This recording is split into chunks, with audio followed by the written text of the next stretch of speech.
सबैलाई good morning and नमस्ते। आज चाहिँ 2083 सालको माता तीर्थ औँसीको दिन हो। अहिले बिहानको 9 बजेको छ र म एराउन्ड धरानको जङ्गलको आसपासमा छु। सो हामी कतै घुम्न जाँदैछौँ है, तिनजुरे जाँदैछौँ एक्ज्याक्टली गुराँस हेर्नलाई। म चाहिँ यत्तिकै बसिरहेको थिएँ अनि फेरि खोइ तपाईँले भ्लग बनाएको भनेर पुरै भन्न थाले भान्जा भान्जीहरूले। अनि त्यसपछि सो एउटा भ्लग बनाऊँ भनेर सुट गर्न थालेको। अब म चाहिँ मेरो यो ग्याङको सदस्य ठुलो यो हाम्रो कताको यात्रा अरे आजको यात्रा तिनजुरे जानको लागि जलजले कता कता भेट्छ कता भ्याइन्छ अनि गुराँसको राजधानीसम्मको यात्रा। त्यो यात्रामा यहाँ ग्याङ ठुलो छ। आजभन्दा 5 वर्ष अगाडि 5-6 वर्ष अगाडि चाहिँ अब है के अरे दसैँमा इलामको बेलामा अब तिनजुरे जाने भनेको थियो। न्यु इयरमा 6 वर्षपछि जुड्यो अनि अर्को कहिले जुन्ने हो है। अनि त्यही ग्याङ हो, लगभग उही ग्याङ हो। तर एउटा फरक के छ भन्दाखेरि आज ग्याङ लिडर चाहिँ पछाडि भइसिन्छ अनि भूमिट आउँछ भनेर अरू होइन ग्याङ लिडर चाहिँ अरू चाहिँ यता मिसम्याच भएको छ। ग्याङ छिट पोजिसन मिसम्याच भएर चाहिँ अलिकति गाह्रो भएको, नभए अब माहौल चाहिँ त्यस्तै बनिरहेको छ।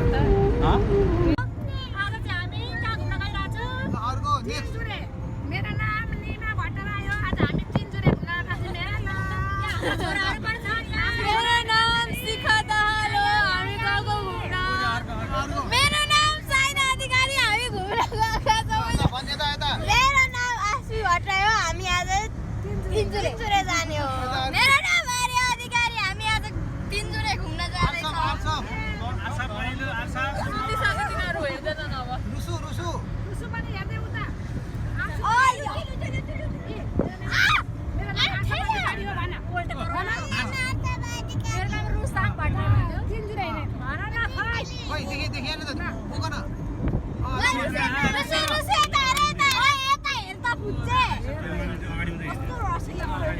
मेरो नाम सुजित अधिकारी, म कश्यप पुत्र पिन्सिने अधिकारी। निता भट्टराई, घुम्न गएको तिनजुरे। म दीपिका अधिकारी। हामी तिनजुरे घुम्न जाँदैछौँ सबैजना भेला भएर रमाइलो गर्न। अधिकारी उसले भने काश्यप पुत्र खेट्ने मोमो पनि भन्नु परेको छ। आज औँसीको दिन पऱ्यो भेज मोमो। हेलो, औँसीको दिन पऱ्यो भेज मोमो है। अधिकारी आज हामी सपरिवार घुम्न जाँदैछौँ। तिनजुरे, मिल्की, जलजले लगायत बसन्तपुर अब कहाँ कहाँसम्म पुगिन्छ। अनि चस्मा त ल्याउनु पाएको छैन।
अहिले चाहिँ हामी ढलकुटा आइपुगेको छौँ।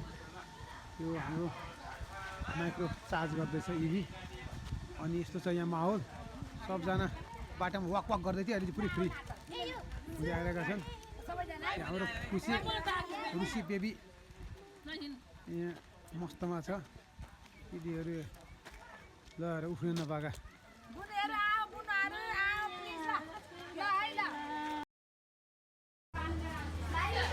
हाम्रो चार्ज गर्ने ठाउँको होटलमा यस्तो फोटोहरू रहेछ क्या।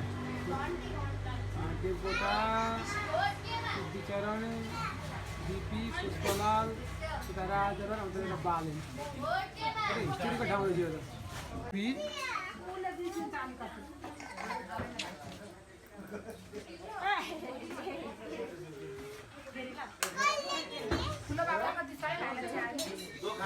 चिया खानु बिजी आर्सु अलिकति चाहिँ चाइनिज गीत गाउँछन् कोरियन गीत गाउँछन् यिनीहरूले होइन गुरुमती बुझ्दैन गाउने गाउँछन् अनि यस्तो छ हालत अनि यहाँ कुन बिस्कुट यसले बिस्कुट खाँदैछ कुन बिस्कुट खाने भनेर बोल्दिनँ फेरि अहिले भोक लाग्छ बिस्कुट खाँदै खाँदै सकित मुद्रामा कमेटी आउँछ कि भनेर अलिकति डराएर होइन त्यो तयारी गर्दै होइसिन्छ